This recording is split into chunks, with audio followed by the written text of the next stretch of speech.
A second self, a trusted friend. Who could this be referring to?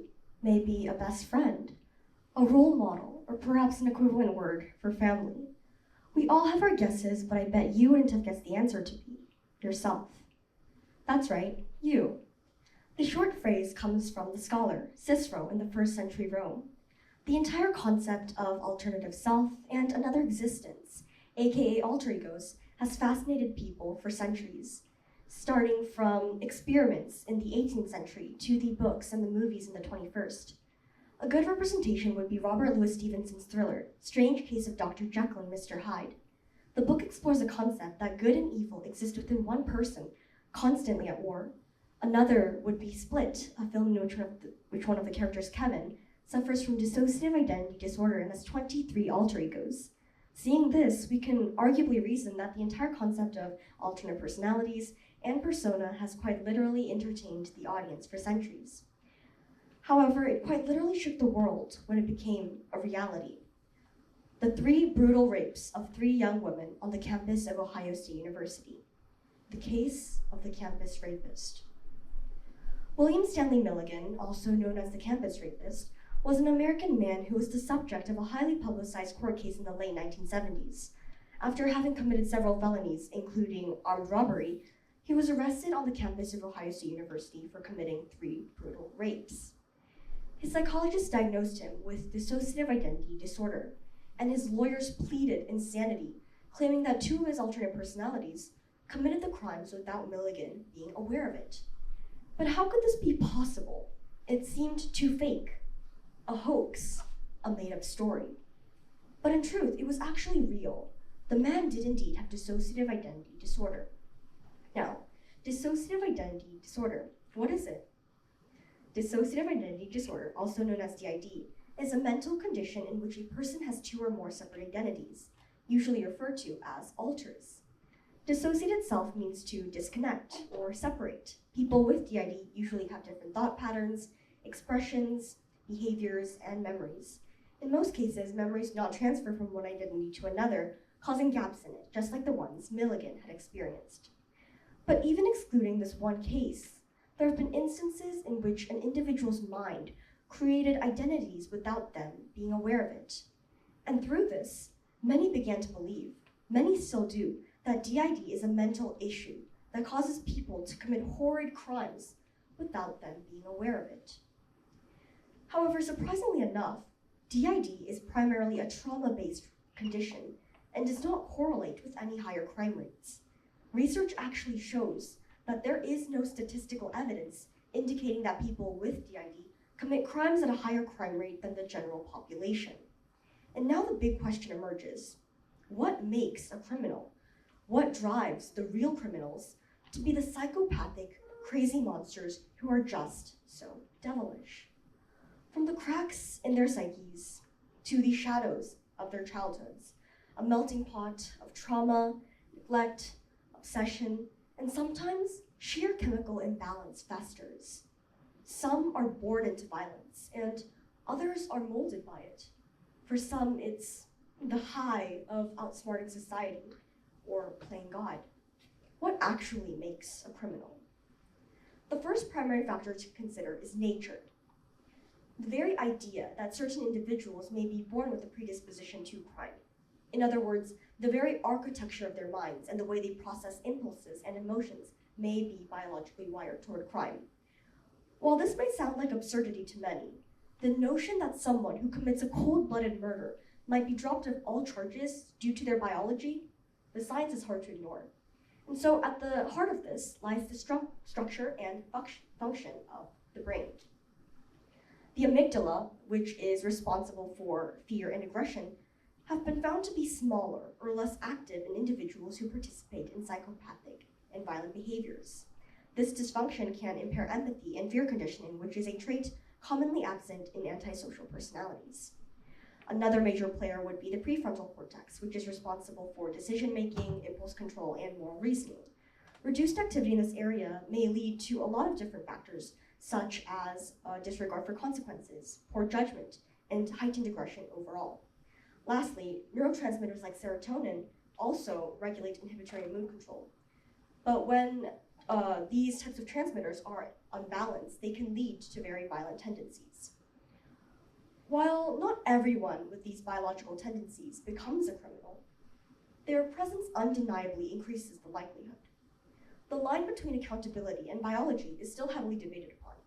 However, nature clearly sets the stage for individuals to walk a much darker path.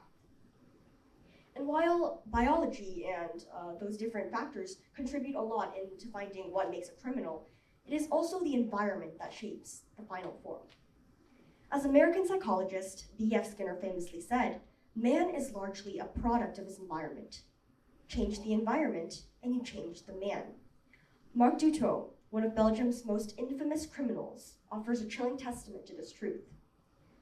Dutroux committed unimaginable crimes. From kidnapping, raping, and murdering young girls, his acts were horrendous. But behind those terrifying headlines in newspapers, there was once a boy who cried in silence. Dutroux grew up in a home devoid of warmth or affection. His mother was notorious for being cold and authoritarian, offering him no love, only strict control. His father eventually left the family, abandoning him to isolation. And so Dutroux grew up in an emotional vacuum, being stripped of guidance, love, and a sheer sense of value as a human being. And so psychologists who examined him later found something interesting. They found a man capable of switching off emotions like a light, on and off, which was likely a psychological defense created in his earlier years. And so in Marc Dutroux's case, we can see that children who are not taught love do not learn how to give it. And worse, they see others not as people, but as objects to manipulate or use. Years of neglect and humiliation for Marc Dutroux eventually led him to become the soul that had withered before he even had the chance to grow. There is something we must acknowledge, however. The crimes he did were unspeakable, and no amount of childhood trauma will ever excuse that fact. However, they force us to ask the uncomfortable question: what happens to a mind without love, without hope, and without guidance? The answer in this case was devastating. So, at the end of the day, whether it be brain trauma or those different types of factors in contributing to a crime remains a crime. For that reason, countries all across the globe, though differing in values, hold justice as a core principle and have their own ways of pursuing it. Countries like Norway and Sweden focus on rehabilitation, offering even the most violent offenders a chance to reform. Others, like the US, stress strict punishment, aiming to deter crime through harsh sentencing.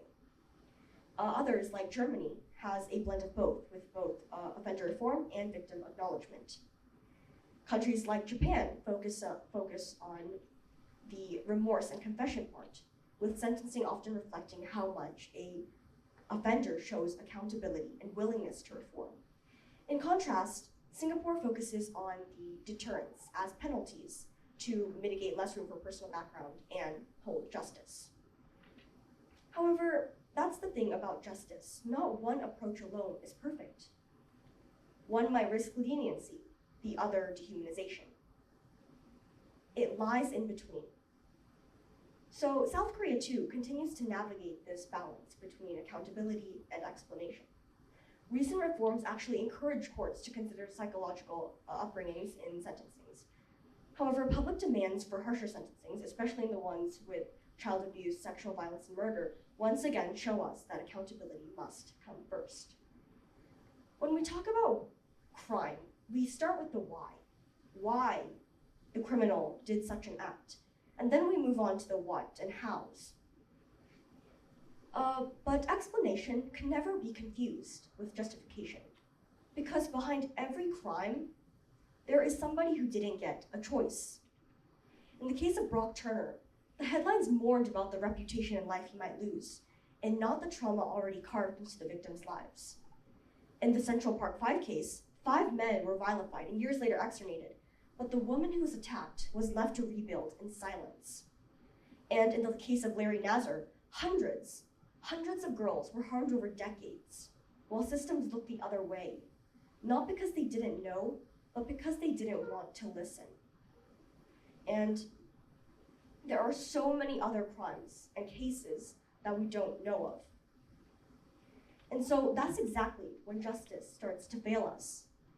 When we offer compassion to the criminal, but leave the harmed person to fend for themselves. When we offer insight to the offenders and forget about the victims and the trauma already carved into their lives. True justice demands that we hold both truths at once, that people are complex, and that actions do have consequences. That the road to justice and healing isn't just built on empathy, but on accountability. Because justice that forgets the victim is only half justice, and half justice isn't justice at all.